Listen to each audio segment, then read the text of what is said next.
Bienvenue sur la chaîne GFR 900 Drone Review. Eh bien, je suis ravi de vous retrouver aujourd'hui. Je veux un drone, mais que me conseilles-tu? Voilà le genre de questions que je reçois pratiquement tous les jours et auxquelles je ne peux pas répondre. Pourquoi je ne peux pas répondre à ce genre de questions? Et tout simplement parce que la question est trop vaste et voilà. Donc aujourd'hui je vais vous faire un petit tuto pour les débutants. Voilà, pour savoir ce qu'est réellement un drone, les différents drones qui existent, ce qu'il faut faire quand vous commencez. Voilà, donc d'une part, ce genre de questions, je veux un drone, qu'est-ce que tu me conseilles? Pourquoi c'est trop vaste? Parce qu'il manque plein de paramètres. Voilà. Donc la première chose à faire quand vous voulez vous lancer dans cette activité, en fait, il y a deux gros paramètres à tenir, à prendre en compte, on va dire. La première chose, c'est le budget alloué à votre passion, enfin à votre nouvelle activité. Donc vous devez vous établir absolument un budget. Et puis le deuxième paramètre à tenir compte, c'est quelle activité vous allez vouloir faire. Donc voilà, donc déjà établir un budget. Sachez que des drones, il y en a de 10 à 30 000 euros, voire plus. Voilà. Donc je ne peux pas répondre à des questions, voilà, qu'est-ce que je peux avoir, si je n'ai pas au moins un minimum d'éléments, donc le budget. La deuxième chose, ce que vous allez faire avec, alors des drones, il y en a des centaines sur le marché, dans tous les genres. Vous avez des petits drones comme ça. Et vous avez des drones comme le Q500 qui est ici, par exemple, voire plus gros. Vous avez toutes sortes de drones. Il n'y a pas que la grosseur. Vous avez des drones qui vont être des drones de prise de vue, comme par exemple ce Phantom 4 ici, de DJI, ou ce Unique Typhoon, une grosse bête là. Ça, c'est des drones de prise de vue. Voilà. Vous avez des drones de course, donc qui sont spécialisés dans la course, le FPV, l'immersion, donc voilà, c'est des raceurs. Donc le paramètre, qu'est-ce que vous voulez faire? Est-ce que vous voulez vous lancer dans la prise de vue? Est-ce que vous voulez faire du racing, donc de la course?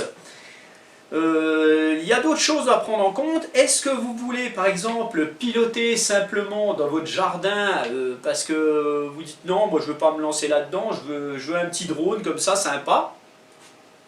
Donc il y a des petites bestioles comme ça, toutes simples, vous en avez des qui sont un peu plus sophistiquées qu'on va voir juste après. Une fois établi ce budget et l'activité que vous ferez avec votre appareil, vous devez, avant d'acheter quelque chose, vous devez regarder un petit peu ce qui existe en matière de législation. Je ne vais pas m'étendre là-dessus. Vous allez sur internet, vous allez sur le site de la DGAC, où vous marquez sur votre moteur de recherche préféré que peut-on faire avec un drone de loisir, et puis ça va vous emmener sur les réglementations actuelles. Donc sachez déjà que vous ne pouvez pas faire n'importe quoi, que ce soit avec ce petit appareil là, ou que ce soit avec un fantôme, ou que ce soit avec n'importe quoi. Vous ne pouvez pas voler où vous voulez, vous ne pouvez pas faire ce que vous voulez avec ces appareils. Un drone c'est quoi? Un drone c'est un appareil qui vole sans pilote à l'intérieur, tout simplement. Donc ce qu'il faut faire attention, c'est que, ce qu'il faut prendre en compte, je veux dire, c'est qu'un drone, à tout moment, n'importe quel drone peut se mettre à déconner, voilà, tout simplement. Il peut y avoir une défaillance de motorisation, de carte, de n'importe quoi, une perte de contrôle, et un drone peut aller s'écraser sur quelqu'un. Donc vous ne devez pas faire n'importe quoi. Voilà, donc maintenant, je vais vous montrer un petit peu des drones de différentes sortes pour que vous voyez un petit peu ce que c'est, hein, en fait, et les différentes caractéristiques qu'ont ces drones. Donc déjà, vous avez deux grosses différences parmi tous ces drones que j'ai déjà présentés. En fait, les différences viennent de la motorisation. Voilà. Vous avez des drones qu'on appelle des drones à moteur brushed et des drones à moteur brushless. Donc qu'est-ce que c'est que ça? Alors déjà, les drones à moteur brushed sont généralement des petits appareils style jouet. Et les drones à moteur brushless sont généralement plus élaborés, plus, on va pas dire professionnels, puisque ça reste du drone de loisir, mais voilà, c'est quand même un peu plus balèze, on va dire. Qu'est-ce qu'un drone à moteur brushed? Donc moteur brushed, ça veut dire moteur à charbon, moteur à brosse, hein, donc je le traduis comme ça. Je ne vais pas vous donner toutes les caractéristiques de la différence entre un moteur brushed et un moteur brushless. Je vais simplement vous montrer et vous expliquer un petit peu. Ceci est un moteur brushed. Et généralement on les reconnaît parce que ce sont des petits moteurs, il n'y a pas de très gros moteurs brushed, enfin, sur les drones en fait. Généralement on y retrouve des petits engrenages, hein, le système dedans fait tourner le petit engrenage, il y a une petite aiguille, l'engrenage, et ceci vient donc, cet engrenage vient sur un autre engrenage, je vais vous le montrer, pour entraîner l'hélice, pour faire tourner l'hélice, voilà. Ici, on a un moteur brushless. Donc un moteur brushless, on voit c'est une aimantation qui fait tourner une cage en fait. Voilà, ça donne l'électricité en fait et ça fait tourner la cage. Je ne suis pas très bon pour vous expliquer ça, je vous le dis franchement. Mais bon, voilà, au moins vous verrez la différence, c'est déjà pas mal quand on débute. Voilà, et généralement on reconnaît les moteurs brushless parce qu'en fait ils ont généralement une tige filetée où on vient visser l'hélice dessus, ou alors on a cette variante là, c'est le même, mais en fait les hélices viennent se visser sur la cage. Voilà, ça c'est des moteurs brushless. Alors c'est quoi la différence entre ces moteurs brushed et ces moteurs brushless? Ben, en fait c'est la puissance et la durée de vie. Un moteur brushless sera toujours plus puissant, il équipera des drones beaucoup plus puissants qu'un drone qui aura des moteurs brushed. Et la durée de vie en fait sera bien supérieure. Donc voilà sur les différences de moteurs. Maintenant, je vais vous montrer en fait comment on reconnaît un drone à moteur brushless et un drone à moteur brushed. Voilà, alors on va s'approcher des drones. Ici, vous avez un Syma X8 et on voit la coque, on voit que ça abrite le moteur. Alors comment on reconnaît dedans qu'on a un moteur brushed? Un moteur brushed, donc, vous verrez toujours ces petites excroissances sur le drone. Je vais vous le montrer sur un autre. Voilà, on va sur celui-là. Vous avez pareil, cette excroissance ici. En fait, le moteur est logé ici, à cet endroit-là. Voilà. Voilà, je vous le montre sur ce drone. En fait, vous voyez l'excroissance ici. Donc, ça va venir, voilà, le moteur va venir comme ça dedans. Et puis en fait, le petit engrenage que vous voyez ici, donc on le revoit ici à cet endroit-là, en fait il fait tourner un autre engrenage qui lui, voilà, une fois qu'il tourne, c'est l'hélice qui tourne parce qu'elle est brochée dessus. Voilà. Un drone à moteur brushless, par exemple comme ce Bugs ici, on voit ici que le moteur est fixé sur la coque, hein, sur le bras, et l'hélice est directement dessus. Donc on en voit des autres. Voilà, là il y a un Bugs 6. Ici vous avez un gros Q500, hein, donc on le voit, et un Phantom 4. Voilà. Par contre, on a des exceptions. Ces trois drones que vous voyez ici ont des moteurs brushless. Et là, c'est le piège. Vous allez me dire, ah bah ouais, mais on voit l'excroissance ici du truc là, et puis, bah oui, mais quand on regarde bien, bon, bah la Osenma qui est ici, on voit que le moteur est en haut de la coque, donc on voit qu'il est fixé, on voit bien qu'il n'est pas caché dedans. Donc on se dit, bah d'accord, c'est un brushless. Le plus difficile, c'est ce Bayang Toy ici, et le Bayang Toy là. Voilà, là c'est plus délicat. Parce qu'en fait on voit l'excroissance et on ne voit pas le moteur. Mais, donc si on regarde bien dessus, on le verra. Voilà, on le verra quand même ici, là. Mais c'est un peu délicat. Donc généralement, bon, ça se voit bien, hein, on voit bien celui-ci, on voit bien que c'est des moteurs brushless. Hein, et on voit bien que ici on a des petits drones à moteur brushed, hein, on voit bien où le moteur se loge. Voilà, on le voit bien sur ce petit drone Tiny Whoop là, petit racer, enfin petit racer, voilà. Donc on voit bien le petit moteur brushed qui sont apparents ici. Voilà. Maintenant que vous savez tout sur les moteurs brushless et brushed, on va voir un petit peu la différence de drone, parce que il y en a beaucoup qui me disent oui, mais qu'est-ce que c'est qu'un maintien d'altitude, qu'est-ce que c'est que si, pourquoi le GPS c'est mieux, enfin voilà. Sachez qu'une fois que vous avez établi votre budget, vous aurez le choix entre plusieurs catégories de drones. Vous aurez le choix par exemple entre des petits drones comme celui-ci à moteur à brosse, brushed, et puis qui n'aura pas de maintien d'altitude. Ces drones deviennent de plus en plus rares. Voilà. Après, vous aurez par exemple ce drone qui est similaire à celui-ci, hein, on va dire, mais qui lui a les mêmes moteurs, mais a un maintien d'altitude. Alors la différence c'est quoi entre un drone qui n'a pas de maintien d'altitude et un drone qui a un maintien d'altitude? Le drone qui n'a pas le maintien d'altitude, vous allez devoir gérer les gaz de votre drone. C'est-à-dire que pour le maintenir en l'air, vous allez devoir jouer avec la manette des gaz. Le drone qui a un maintien d'altitude, lui, vous ne jouerez pas sur la manette des gaz pour qu'il reste à la même hauteur. C'est toujours un peu aléatoire parce que s'il y a du vent et tout, ça peut bouger, mais le drone restera généralement à la même hauteur s'il a un maintien d'altitude. Le maintien d'altitude, c'est un altimètre qui est à l'intérieur du drone. Hein, c'est généralement ça. Vous avez des petits capteurs, des choses comme ça des fois, mais bon bref.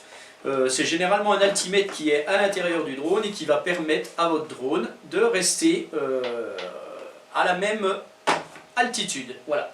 Pour reconnaître un drone qui a le maintien d'altitude ou un drone qui n'a pas le maintien d'altitude, en fait c'est assez simple. Un drone qui n'a pas le maintien d'altitude aura toujours sa radiocommande avec le stick des gaz qui restera en bas. Il sera toujours en bas. Il n'aura pas de retour de force. Par contre, un drone qui a le maintien d'altitude, le stick des gaz reviendra toujours au centre. Il a un retour de force et il revient au centre. Voilà. Ça, c'est une petite indication pour vous, qui va vous permettre de voir si votre drone a le maintien d'altitude ou pas. Voilà. Donc, maintenant, un drone qui n'a pas de maintien d'altitude, vous allez me dire, bah oui, mais genre je connais rien du tout au drone, comment je le gère? Donc je vous ai dit, il faudra gérer son altitude en permanence avec le maintien de la manette des gaz. Donc on va le faire décoller. Voilà. Et pour qu'il redescend, hein, voilà, il redescend tout le temps. Je dois donc gérer les gaz avec la radiocommande. Voilà, on voit là il monte, donc je suis obligé de baisser ma radiocommande, mon stick. Donc là vous devez toujours gérer avec ça. Voilà, donc je l'ai mis là-bas, il a touché le plafond. Et donc ce drone, lui, a le maintien d'altitude. Donc là, ça va être un petit peu différent. Je vais le faire décoller. Voilà. Là, je ne gère pas. Il reste pratiquement toujours à la même altitude. Je n'ai pas besoin de gérer avec le stick des gaz.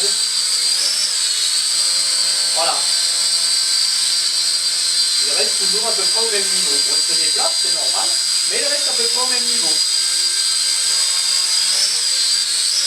Donc ces drones-là sont un petit peu plus faciles à piloter en fait. Donc on vient de voir déjà deux catégories de drones en fait. Les drones sans maintien d'altitude, les drones avec maintien d'altitude. Vous allez me dire, oui mais les drones avec maintien d'altitude, ça concerne quoi? Les drones sans maintien, ça concerne quoi? Les drones sans maintien d'altitude sont des drones, comme je vous disais, qui ne sont plus beaucoup en vente. Vous allez toujours en retrouver, les fameux Syma X5, le petit Sky-Hawkeye, il y en a toujours, mais il y en a de moins en moins. Par contre, des drones qui n'ont pas de maintien d'altitude, en fait, tout ce qui est raceur n'ont pas de maintien d'altitude. Ils ont de la stabilisation, des choses comme ça, mais ils n'ont pas de maintien d'altitude. Vous devez gérer les gaz, voilà. Donc c'est pareil, c'est à 80%. Ils font des raceurs, des pseudo-raceurs qui ont des maintiens d'altitude débrayables, bon voilà. Mais les raceurs font partie des drones sans maintien d'altitude. En fait, on apprend mieux à piloter avec un drone qui n'a pas de maintien d'altitude. Moi, je vous conseille, quand vous débutez comme ça, d'acheter un petit drone comme ça, plus petit, hein, même un tout petit, sans maintien d'altitude, et puis de commencer comme ça. Pourquoi, en fait, on apprend mieux à piloter sans maintien d'altitude? Eh bien, tout simplement parce qu'on apprend à gérer son drone, à gérer les gaz de son drone et tout. On apprendra beaucoup mieux à manier les manettes et tout avec des drones qui n'ont pas de maintien d'altitude. Bien entendu, le maintien d'altitude permet au pilote d'être plus serein. Il n'apprendra pas mieux à piloter, mais il sera plus serein. C'est un choix, c'est à vous de choisir. Il existe aussi des drones sans maintien d'altitude qui ne sont pas des raceurs, mais qui sont quand même... qui vont se tourner plus sur la course, et choses comme ça. Ça existe, hein. Sachez que, voilà, par exemple, ce Bugs, qui a bientôt 2 ans, 2 ans et demi maintenant, presque 3 ans. En fait, ce Bugs 3 que vous voyez ici, c'est pas un raceur, hein, mais c'est un drone très très puissant en fait, qui n'a pas de maintien d'altitude. Il a aussi son petit frère, voilà, qui est le Bugs 3 Mini, et lui non plus n'a pas de maintien d'altitude. Ce sont des drones assez puissants. Donc voilà, donc c'est pour ça que je vous dis, il y a plein de catégories, il faut vraiment savoir où vous voulez aller. Est-ce que vous voulez rester dans du petit drone comme ceci, même avec maintien ou n'importe, je sais pas, ou si vous voulez commencer à faire de la course, des choses comme ça. Donc ces Bugs que je viens de vous présenter, hein, comme vous pouvez le voir, ils ont des moteurs brushless. Les deux drones que je vous ai présentés sans maintien et avec maintien d'altitude se limitent à, le maintien d'altitude de celui-ci se limite à un altimètre. Maintenant, il y a d'autres drones. Les drones ont évolué, et maintenant on va trouver les mêmes genres que ceux-là, avec un altimètre et tout, mais avec un GPS embarqué. Un drone qui a un GPS embarqué sera toujours quasiment un drone pour faire de la prise de vue, pour faire de la vidéo aérienne, des photos et tout. Voilà. Donc sachez que si vous voulez faire de la vidéo, vous ne passerez pas à côté. Le mieux, ça sera d'avoir un drone avec un GPS embarqué.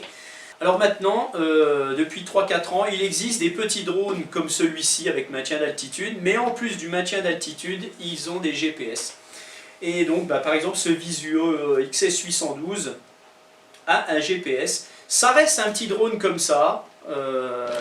Voilà, ça coûte entre 70 et 100 €, ça dépend où vous l'achetez. Il a un GPS, donc il fera automatiquement un stationnaire. Et c'est assez sympathique.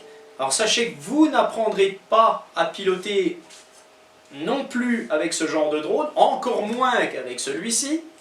Hein, voilà, mais bon, ça fait rien, vous apprendrez à piloter un minimum.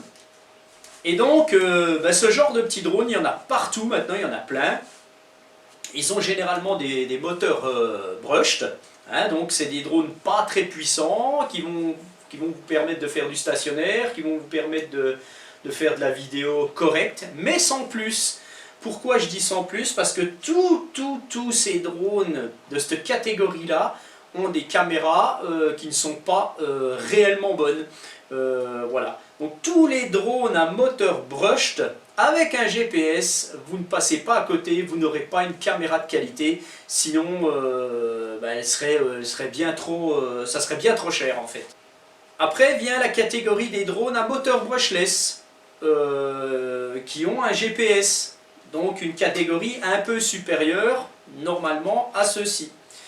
Voilà, donc par exemple ce SJRC F11 que je vous ai présenté il n'y a pas longtemps est un drone à moteur brushless, un altimètre bien entendu, hein, sur tous ces drones là il y a des altimètres, et un GPS embarqué. Donc ce drone là par rapport à celui-là sera toujours beaucoup plus performant dans sa puissance, hein, surtout dans la puissance, et voilà.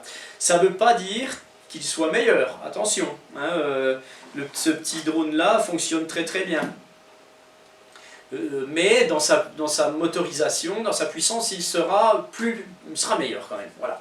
Mais sachez que vous ne ferez pas non plus avec ce genre de drone des vidéos très très correctes. Si vous voulez vous lancer dans le loisir de vidéos aériennes, vous ne pourrez pas avoir un résultat satisfaisant avec des drones de moins de 250 €. Ça c'est absolument certain. Vous aurez un résultat correct, avec ceci c'est à peu près correct. Vous avez le fameux H501 ici de Upsan qui fait des vidéos correctes, mais c'est non stabilisé, ça je vais vous en parler tout de suite. Voilà, donc sachez que par exemple si vous voulez quand même un drone pas très cher, qui fasse de la vidéo juste comme ça pour vous amuser, et de la vidéo correcte, puisque la plupart n'ont pas de caméra réellement bonne, vous avez Upsan. Upsan, eux font des drones avec des caméras assez correctes. Franchement c'est les meilleurs que j'ai vus actuellement en caméra pour des drones pas trop chers. Mais attention, ces caméras ne sont pas stabilisées. Et maintenant on y vient. Donc voilà, vous vous êtes établi un budget, vous savez ce que vous voulez faire avec un drone. Voilà, donc vous voulez vous amuser seulement dans votre cours, comme ça, acheter ce genre de petit drone, soit sans maintien, soit avec maintien. Voilà, si vous voulez uniquement piloter, que vous en foutez de la vidéo aérienne. Si vous voulez des drones un peu plus performants, commencez déjà par des petits drones, pas des grosses bêtes de course comme je vous ai présenté, c'est pas la peine de commencer avec ça.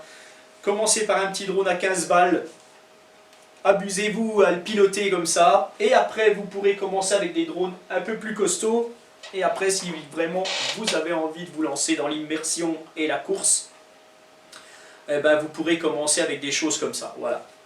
Mais il faut bien apprendre à gérer son drone, bien apprendre à gérer les radiocommandes, voilà, il y a plein de choses à prendre en compte. Donc bon, je ne vais pas vous faire un tuto sur le pilotage ici, hein, voilà.